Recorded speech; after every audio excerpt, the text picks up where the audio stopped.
최근 전기차 화재에 대한 불안감이 높아지고 있는 가운데 제주도가 전기차 충전기 점검에 나섭니다. 제주 4.3 특별법의 개정 방향을 모색하기 위한 토론회도 열리는데요. 이번 주 주요 일정을 조인호 기자가 정리해드립니다. 전국적으로 전기차 화재가 잇따르고 있는 가운데 제주도가 도내 주요 시설에 전기차 충전기 민관 합동 점검에 나섭니다. 제주도 소방안전본부와 전기안전공사, 충전기 민간 사업자 등으로 구성된 안전점검반은 충전기 운영 실태와 함께 전기시설과 소방시설을 점검할 예정입니다. 이번 안전점검은 추석 명절 전인 9월 13일까지 진행되며 공공용 급속 충전기는 충전율을 80%로 제한하고 민간 시설에도 권고할 예정입니다. 22대 국회가 개정해야 할 제주 4.3 특별법의 내용을 모색하는 토론회가 오늘 오전 10시 제주도의회에서 열립니다. 토론회는 위성곤, 김한규, 문대린 국회의원과 제주도의회, 4.3 단체와 제주도 기자협회가 공동 주최합니다. 제주 지역 국회의원들은 4.3 유족 결정 절차 간소화와 트라우마 치유센터 전액 국비 운영, 보상금 지급 대상 확대와 4.3 왜곡 처벌 등을 위한 4.3 특별법 개정을 추진하고 있습니다. 2024 제주 생명평화 대행진이 오는 22일부터 사흘 동안 서귀포시 강정마을을 출발해 성산을 거쳐 제주시까지 진행됩니다. 제주 군사기지 저지 범도민 대책위원회는 강정마을이 해군기지로 겪은 갈등을 정부가 제2공항으로 성산에서 다시 시작하려 한다며 도민의 뜻을 무시하는 국책사업은 중단돼야 한다고 주장했습니다. 공습 대비 민방위 훈련이 오는 22일 오후 2시부터 20분 동안 실시됩니다. 공습 경보가 발령되면 시민들은 15분 동안 가까운 민방위 대피소나 안전한 지하 공간으로 대피해야 합니다. 제주시와 서귀포시 두 곳에서는 5분 동안 차량 이동이 통제돼 도로 오른쪽에 차량을 정차해야 합니다. MBC 뉴스 조은우입니다. 면허 없이 운전을 한 뒤 출동한 경찰을 속이기 위해 서로 옷까지 바꿔 입은 40대 남성들이 경찰에 붙잡혔습니다. 이들은 식당 화장실에서 옷을 바꿔 입고 휴대전화까지 바꿔가며 단속을 피하려 했지만 신고자가 촬영한 영상에 덜미가 잡혔습니다. 이소영 기자입니다. 제주 시내 한 음식점에 출동한 경찰. 경찰들이 건물 주변을 꼼꼼히 살핍니다.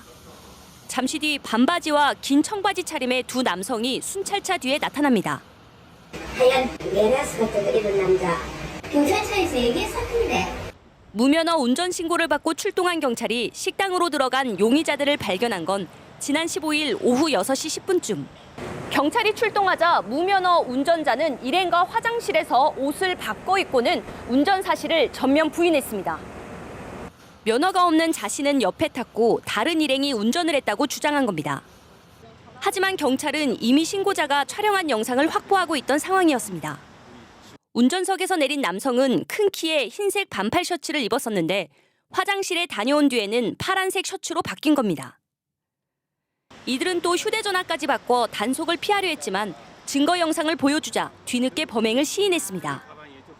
운전자가 청바지 입고 내렸는데 나 운전자고 했다는 사람은 반바지 입고 그런 내용을 알고 있어서 이제 추궁하니까 이제 서로 안 맞고 하다 보니까 이제 시인하게 된 겁니다.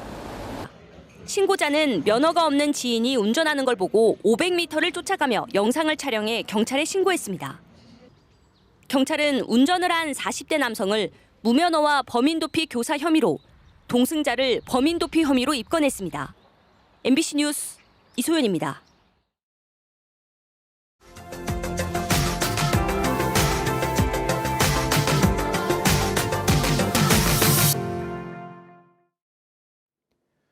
본격적인 여름 휴가철 속에 동해안 바닷가에는 낚시객들이 늘어나고 있는데요. 문제는 구명조끼도 입지 않고 출입 금지 구역을 드나드는 낚시개들이 있다는 겁니다. 이다은 기자가 위험천만한 갯바위 낚시 현장을 다녀왔습니다. 깜깜한 밤, 대양항공원 아래 갯바위에서 붉은색 빛이 원형을 그리며 움직입니다. 낚시객들이 낚싯대를 바다로 던지는 모습입니다.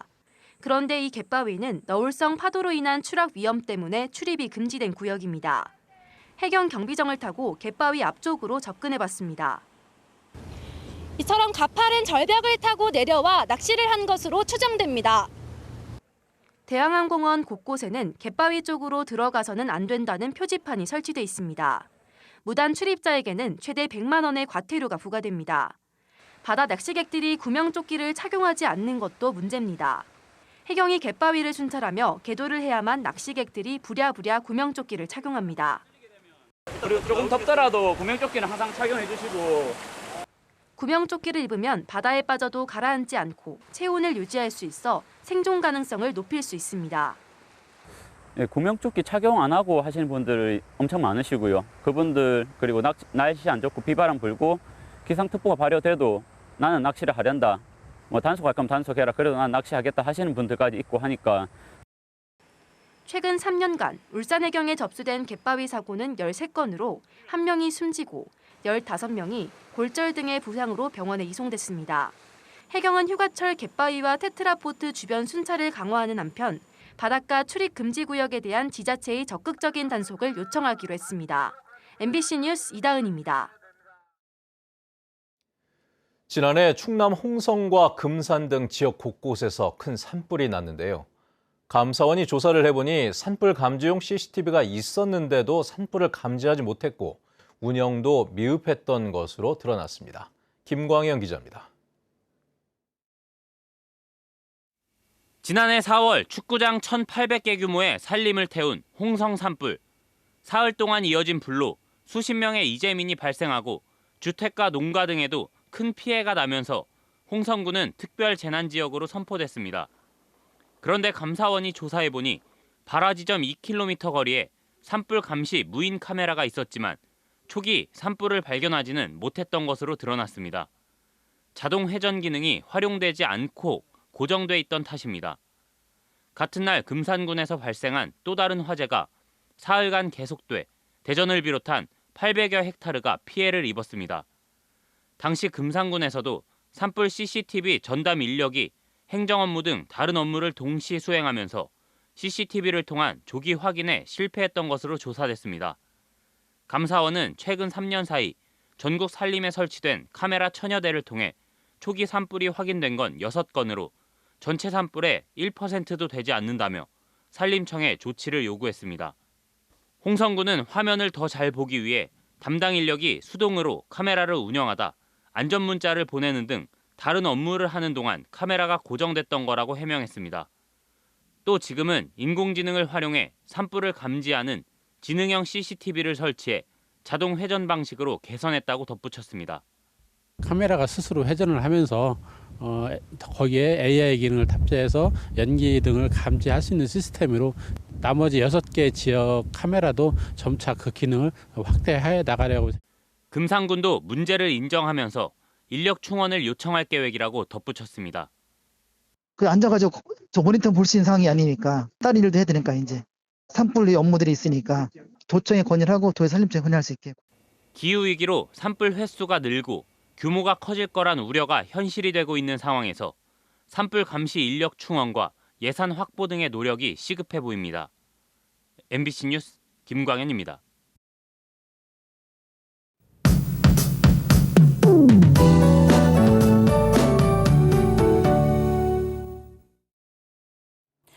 이번 주는 전국적으로 더위를 달래줄 비 소식이 있는데요. 비가 오기 전까지는 불볕더위가 이어지겠습니다.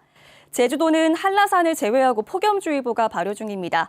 오늘 구름 낀 가운데 맑은 날씨를 보이겠고요. 한낮 체감 온도가 33도 내외로 올라서 무덥겠습니다. 대기 불안정으로 소나기도 내리겠습니다. 낮부터 늦은 밤까지 5에서 40mm 정도의 소나기가 예상됩니다. 내일은 하늘빛이 흐려질 텐데요. 내일 새벽부터 제주도에 비가 내리기 시작해서 오후에는 전국으로 비가 확대되겠습니다. 절기 처서인 목요일까지 비가 내리겠습니다. 일단 모레까지 제주에는 30에서 80mm, 중산간 이상 지역에는 100mm 이상의 많은 비가 내리겠습니다. 월요일 아침 현지의 기온입니다. 제주는 35일째 열대야가 이어지고 있는데요. 아침 기온 25도를 웃돌고 있습니다. 현재 북부와 동부 지역 28도고요. 서부 지역 26도, 남부 지역 27도, 산지 성판악은 22도로 시작하고 있습니다. 낮 최고 기온은 대부분 지역에서 33도까지 오르겠습니다. 서부 지역 32도, 산지 성판악은 27도까지 오르겠는데요. 햇볕이 쨍쨍해서 낮에 자외선이 무척 강하겠습니다. 도서 지역도 맑은 날씨를 보이겠고요. 추자도를 제외한 대부분 섬 지역에서는 낮에 소나기가 내리겠습니다. 오늘 바다의 물결은 0.5에서 2.5m 내외로 일면서 항해하거나 조업 활동하기 무난하겠습니다. 내일부터는 제주도 해상을 중심으로 태풍의 영향을 받겠는데요. 오늘 새벽 3시쯤 일본 오키나와 남서쪽 해상에서 제9호 태풍 종다리가 발생했습니다. 태풍이 점차 북상하면서 내일은 제주 남쪽 바다의 물결이 높아지겠고요. 해안으로 너울이 밀려오겠습니다. 절기 처서인 목요일까지 비가 내리겠고 비가 그쳐도 당분간 더운 날씨가 이어지겠습니다. 기상정보였습니다. 관광과 건설업이 부진하면서 제주 지역 실업률이 높아진 것으로 나타났습니다. 통계청 제주사무소에 따르면 지난달 제주 지역 실업률은 2.5%로 1년 전보다 1.1%포인트 올랐고 실업자는 10,000명으로 1년 전보다 4,000명 늘었습니다. 제주 지역 취업자는 40만 2천 명으로 1년 전보다 1,000명 줄었는데 도소매, 숙박, 음식점업에서 5,000명이 줄었고 건설업은 4,000명, 전기, 운수, 통신, 금융업은 3,000명 줄었습니다. 제주시 지역에서 무단 방치되거나 불법 개조된 차량이 무더기로 적발됐습니다. 제주시는 올해 상반기 단속을 실시해 도로와 주택가에 장기간 방치된 자동차 98대와 불법으로 차량 구조를 변경한 자동차 725대를 적발해 원상 복구 명령을 내렸다고 밝혔습니다. 지난해에는 장기간 방치되거나 불법으로 구조를 변경한 자동차 1,579대가 적발된 바 있습니다. 제주도가 재단법인 제주문화예술재단 신임 이사장에 김석윤 씨를 임명했습니다.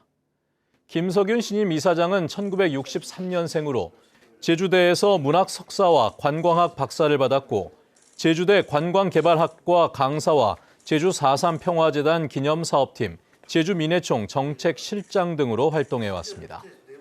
김석윤 이사장의 임기는 2026년 8월까지 2년입니다. 제주도 교육청은 9월 1일자 정기 인사에 교육국장의 김월용 제주제일고등학교 교장을 임명했습니다. 제주시 교육지원청 교육장에는 강승민 중등교육과장, 서귀포시 교육지원청 교육장에는 강옥화 서귀포학생문화원장이 임명됐습니다.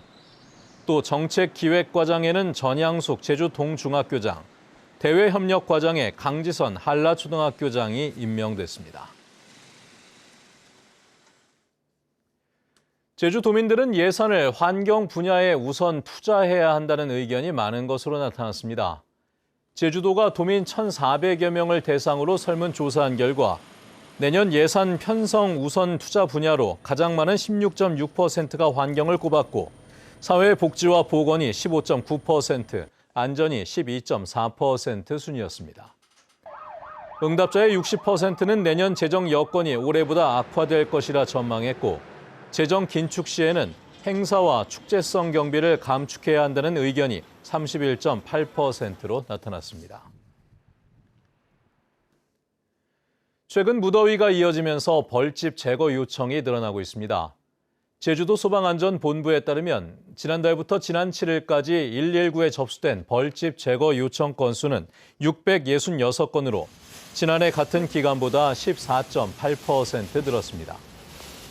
또 최근 3년 동안 벌쏘임 사고 건수 190건 가운데 7월부터 9월 사이 65%가 발생했는데 이는 여름철 기온이 상승하며 벌들의 활동이 왕성해지기 때문으로 분석됩니다.